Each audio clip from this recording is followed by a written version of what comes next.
Bonjour à tous, une petite vidéo pour mettre au point quelques bases de SolidWorks et quelques erreurs à ne pas faire. On va commencer par créer une nouvelle pièce. La première erreur à ne pas faire, c'est le choix du plan de démarrage. On va choisir le plan de démarrage sur une pièce en fonction de plusieurs critères. Le premier de ces critères, en général, c'est la vue de face. Mais cette vue de face n'est pas forcément celle où il y a le plus de détails. Vous pouvez être amené à commencer par un plan de dessus, si en fonction de la pièce, ou un plan de droite. Tout va dépendre comment la pièce sera utilisée ou comment elle sera posée. Ensuite, il y a le second critère important, c'est comment la pièce va être réalisée, fabriquée. Si c'est une pièce de tournage, si c'est une pièce d'usinage, si c'est une pièce d'injection 3D, d'impression 3D ou d'extrusion ou qui sera dans un moule, cela impactera le choix automatiquement du plan de démarrage. Donc, on ne choisit pas le plan de démarrage au hasard, mais on décide bien de choisir par exemple un plan de dessus et de demander une nouvelle esquisse. Je conseille personnellement de cliquer d'abord sur le plan choisi et sur l'esquisse. Ensuite, il faut prendre en compte quelque chose d'important dans SolidWorks et dans la conception 3D. Il existe deux types de géométrie. Il existe les géométries réelles, qui sont les surfaces d'une pièce. Par exemple, si j'ouvre une pièce existante,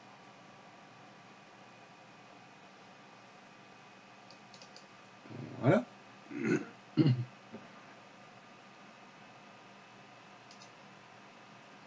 Qui ici est une pièce basique parallélépipédique.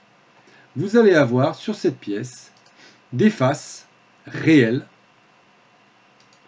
des arêtes réelles, des points réels. Et ensuite, vous allez avoir sur cette pièce aussi des plans qui sont des plans virtuels. Le plan de face ici qui est confondu avec le plan arrière. Vous allez avoir un plan de dessus, par exemple. Vous allez avoir un plan de droite. Pardon.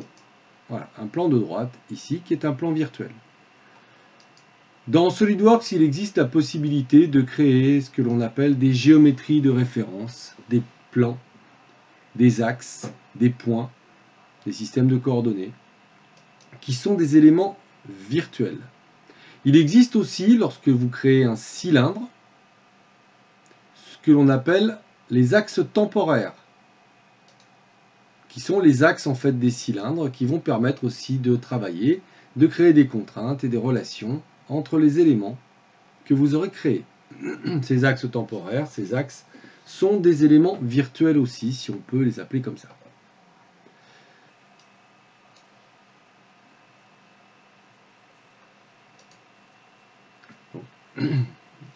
Une autre erreur à ne pas faire lorsque l'on construit une géométrie, c'est de laisser les plans se mettre sur des endroits de la pièce qui ne nous intéressent pas. Sur cette esquisse, je vais positionner un rectangle par son centre de manière à ce que les deux plans de référence, ici, voilà, soient positionnés au centre de mon esquisse. Ce qui va me permettre d'avoir des plans de symétrie de ma pièce que je pourrais utiliser ultérieurement, soit pour faire des symétries justement, soit pour contraindre ou coter d'autres éléments géométriques. À partir de là, je valide, je vais effacer, je me remets perpendiculaire à mon esquisse et je procède à une cotation. Pour ça, j'utilise la cotation intelligente. je vais faire une pièce de 150 par 200. Voilà. À partir de là, je vais pouvoir procéder à l'extrusion de matière. Une fois que vous êtes ici, il y a plusieurs options qui s'offrent à vous. Donc là, je peux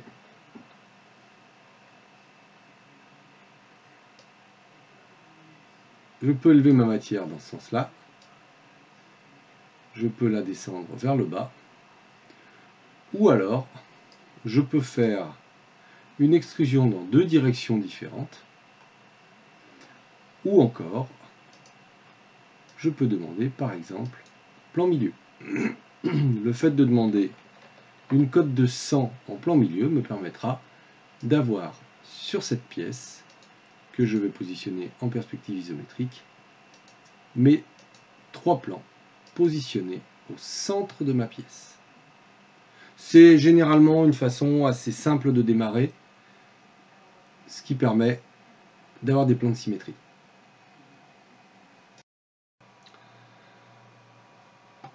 Une autre erreur à ne pas commettre lorsque l'on crée une pièce sur SolidWorks, c'est de ne pas contraindre totalement l'esquisse dans laquelle on travaille. Donc nous allons créer une nouvelle esquisse sur un plan de face. Voilà. Et je vais dessiner une pièce.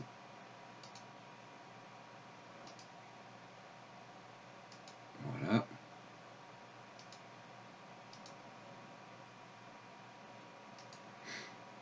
Voilà mon esquisse. Souvent, les dessinateurs vont vous apprendre à mettre la cote ici en disant que la longueur de cette pièce, ici, de ce segment, c'est 80 mm. La problématique, c'est que ici, rien ne vous indique que votre cote fait 80 mm. Pour ça, il faut utiliser deux choses. La première, c'est la cotation intelligente, qui va vous permettre de coter la longueur de ce segment, 90 mm par exemple, et puis imposer des éléments géométriques. Ici, par exemple, annoncer que ce segment est horizontal, ce qui n'était pas le cas juste avant. Et là, il devient noir, ce qui signifie qu'il est entièrement contraint. Par là même, celui-ci qui est vertical est aussi entièrement contraint avec ce segment. Reste à contraindre ceci.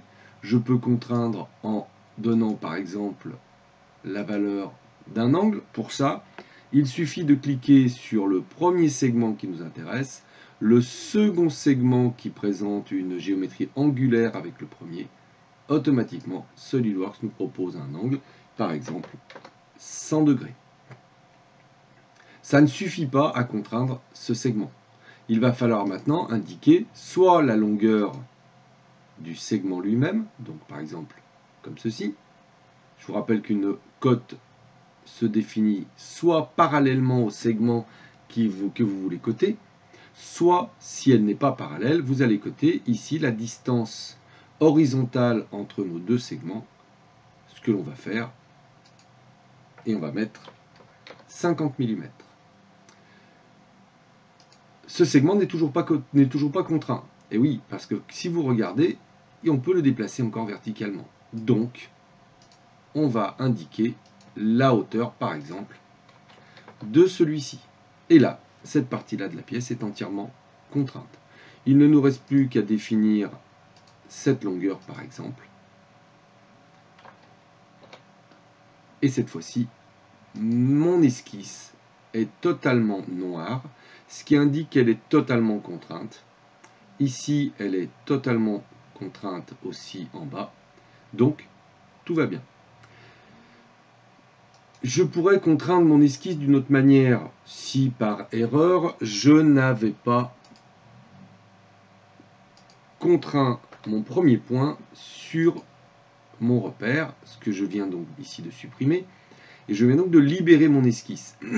Et quand on libère l'esquisse, eh bien automatiquement elle redevient bleue, puisqu'en fait elle n'a plus de point d'ancrage. Imaginez un bateau sur l'eau qu'on aurait arrêté, mais qu'on n'aurait pas amarré quelque part. Forcément, il peut se promener n'importe où et on ne sait pas réellement où il est posé.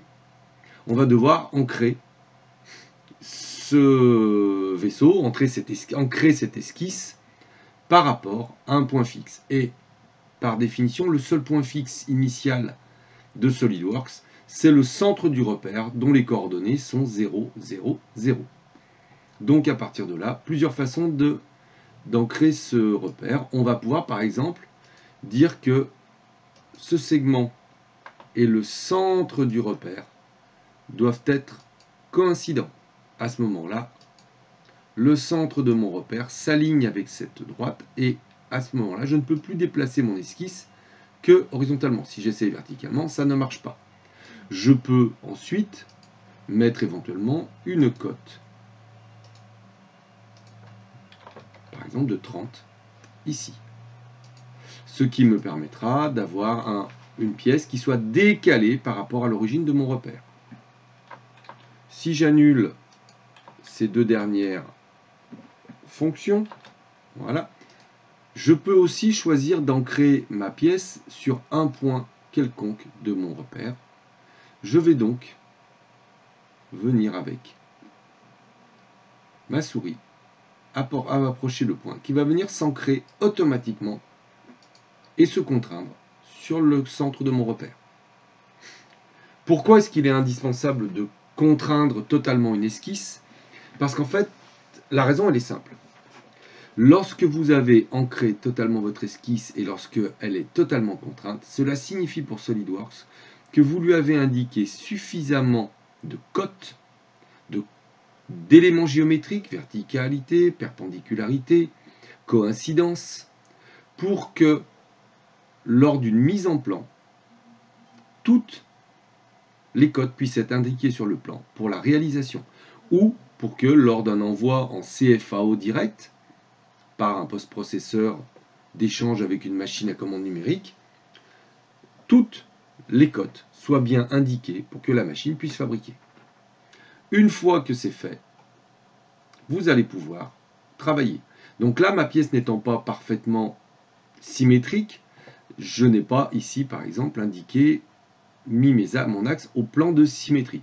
Par contre, ce que je vais privilégier, c'est lorsque je vais extruder de la matière, en me mettant en perspective isométrique, je vais choisir plan milieu et je vais donner ma cote. Voilà ma pièce. Donc pensez bien à toujours contraindre votre esquisse. Une petite astuce assez sympathique dans SolidWorks, quand vous voulez modifier des cotes, vous n'êtes pas forcément obligé de rouvrir toute l'esquisse. Vous pouvez cliquer sur la fonction et en cliquant sur la fonction, vous avez toutes vos cotes qui apparaissent. Et chose assez intéressante, il est possible de toutes les modifier en direct ici. Vous pouvez par exemple modifier les 50, il suffit de double-cliquer dessus, la fonction cotation apparaît alors, et vous pouvez modifier votre 50 mm en 70 mm par exemple. Dès que c'est fait, votre pièce n'a pas changé de géométrie. Il faut alors demander à SolidWorks de reconstruire en cliquant sur le petit feu rouge qui est en haut, là, qui s'appelle reconstruire, ou faire CTRL B. À ce moment-là, la nouvelle géométrie de votre pièce apparaît. Toutes les cotes sont modifiables. On peut cliquer juste sur l'esquisse. On peut même modifier la cote de l'extrusion. 80 mm. Vous voyez que maintenant ici, si je reclique, j'ai bien 80 mm. Je reconstruis ma géométrie et ma pièce s'est élargie. Voilà. Donc ça, ce sont quelques astuces sympathiques qui permettent d'éviter de faire un certain nombre d'erreurs. On va s'arrêter là pour aujourd'hui. Merci de votre attention. Quelques astuces dans d'autres vidéos au fur et à mesure de l'évolution. Chaque vidéo contiendra des petites subtilités, des méthodologies que je mets en application, qui ne sont bien entendu pas les seules existantes Je ne prétends pas avoir le savoir de toutes les méthodologies. Je vous donne simplement quelques astuces. À bientôt, merci.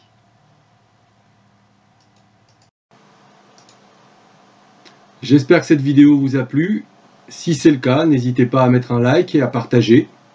Vous pouvez aussi vous abonner à la chaîne pour avoir les prochaines vidéos. Bonne fin de journée à tous.